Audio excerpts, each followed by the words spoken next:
అమ్మా భవానీ లోకాల నేలే ఓంకార రూపమమ్మా, తల్లి నీ మహిమల్ని చూపవమ్మా.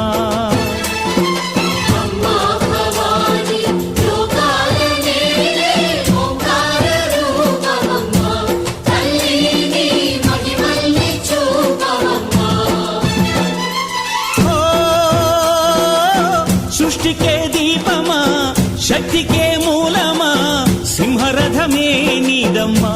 అమ్మ దుర్గమ్మ భక్తులను దీవించుమా.